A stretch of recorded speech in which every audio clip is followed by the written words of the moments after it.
Hi everyone, my name's Mary Margaret, and if I look like I'm nervous, that's because I am, because this is not the type of thing that I would usually do. But if you can tell from the title, I have bipolar disorder that's treatment resistant, which basically means the traditional medicines that are used to treat bipolar disorder don't work on me. So I have been struggling with it for a very long time, about a decade now, and I'm 24. I just turned 24 actually.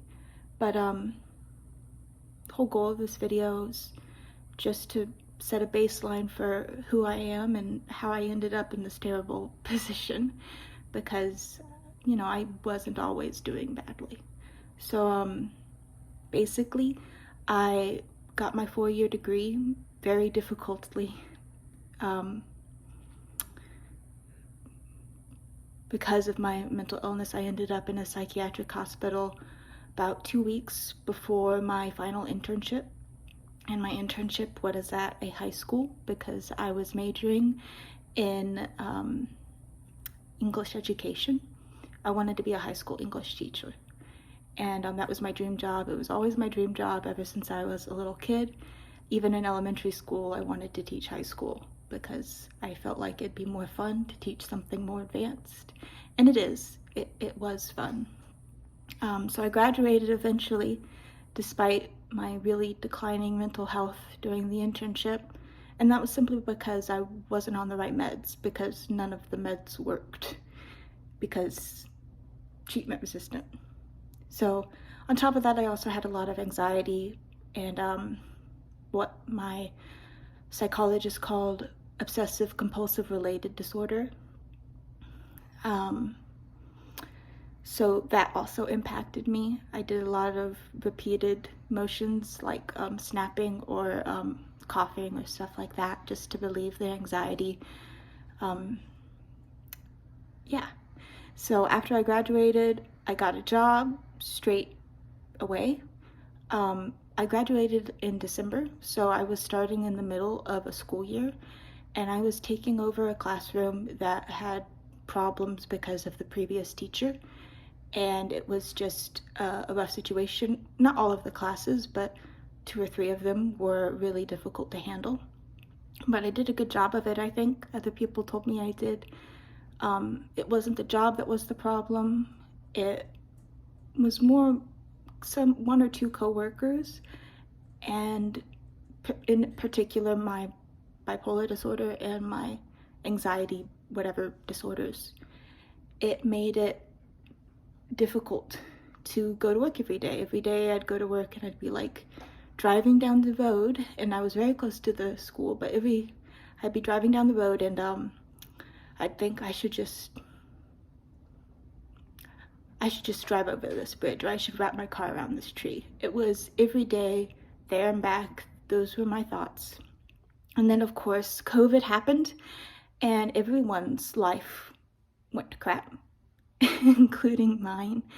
I started teaching from home, and this is when my mental health problems really escalated, because the only thing that was keeping me alive and sane was the structure of a school day.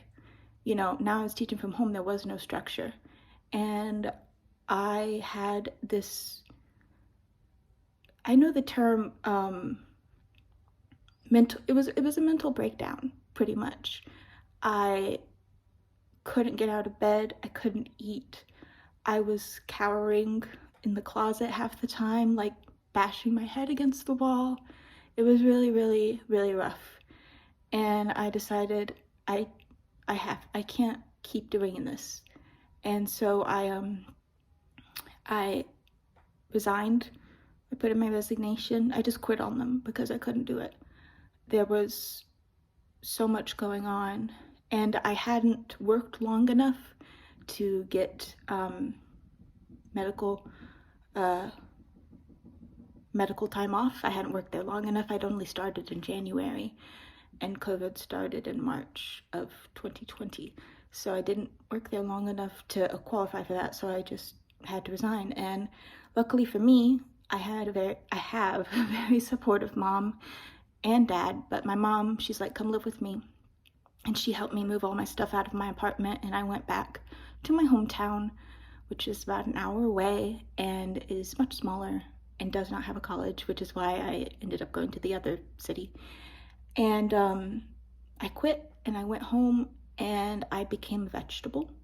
I did phone therapy over the phone, which for me at least was a joke. Uh, there was one lady who was a Christian therapist, and we were supposed to heal me through Christianity. I don't know, but there was a lot of them. And one of them only made our sessions last 20 minutes, but at least she was on the computer so I could see her face. We were supposed to have like 40-minute sessions, but it'd be like 20 minutes because she like ran out of useful things to say, I think. But yeah, I was a vegetable for a long time. I sat on the couch. I didn't really do anything. I scrolled through Reddit and I watched YouTube. I don't remember what I watched or what I read. Maybe I watched a movie or two. I don't remember because there is pretty much nothing of 2020 I remember until Thanksgiving, because I went to visit my brother in Thanksgiving. And also because I started back with my old therapist I used to go to. And because she was expensive, that's why I had originally gone to see her, but it got to the point where it was like, either I see her or I'm gonna die, because there were many nights where my mom would ask me, do you need to go to the hospital? And I'd be like, what's the point? They won't help me. The only thing they do is keep me alive. And I kind of convinced her that I wasn't really at risk, even though I was, because I've been in psychiatric hospitals about 11 times at this point since the age of 11. Now I'm 24. So roughly once a year. So I'll have a lot of opinions about that. So anyway, I went to that very special therapist who helped me a long time ago, and she started helping me again. And she really made a change on my life yet again. And she knew that these medicines weren't working for me. So she sent me over to her psychiatrist friend, who is a doctor and prescribes medicine. And basically, I went there to get a medicine called Spravato. And Spravato is essentially ketamine, which is a drug that some people take recreationally and sometimes are used in hospitals to put people to sleep. But this one, they changed the ketamine formula a little bit, just a tiny bit, and they changed the way it is given into the body. So instead of being injected, you are inhaling it through like a nasal spray, like the spray in your nose when you get stuffed up or something. It's like that, but ketamine. And they don't, according to my psychiatrist, he says they don't know how it works exactly, but they know a little bit. But they do know it does work. And I have been taking, I don't remember the exact milligrams, but it's 3 actuators. So 3 little pump things that you spray in your nose on each side. So I do it a total of 6 times. And then you just go into la la land, and then you wake up and you leave. But you have to be driven, of course, because you just taken ketamine. And I've been doing that for a long time now. Like I said, when I'm depressed, I have no concept of time. So I've been doing it for like 2 months, 3 months, maybe. I don't know. But it's finally allowed me to like bathe again, which is something that I haven't done.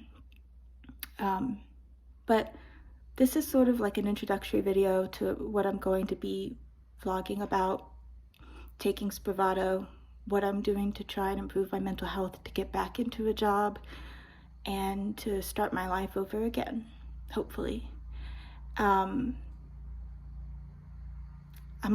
It's also going to be sort of like a weight loss vlog, because I used to weigh 140 pounds, and I'm 5'9", so that was a good weight. And I gained a grand total of 100 pounds in the course of 2 years because of declining mental health, because the medicine stopped working, because treatment resistant. Lucky me. So yeah, that's what you can be expecting. So today is Tuesday. Tomorrow is going to be Wednesday, and Wednesday at 10 a.m. I'm going to go get my Spravato treatment. I do it twice a week, either Monday, Wednesday, or Friday. 2 of those days is when I will go. So yeah, hopefully I will see you guys then, and I can probably show you or tell you a little bit more about the process. So thanks. Subscribe, do whatever you want. Bye.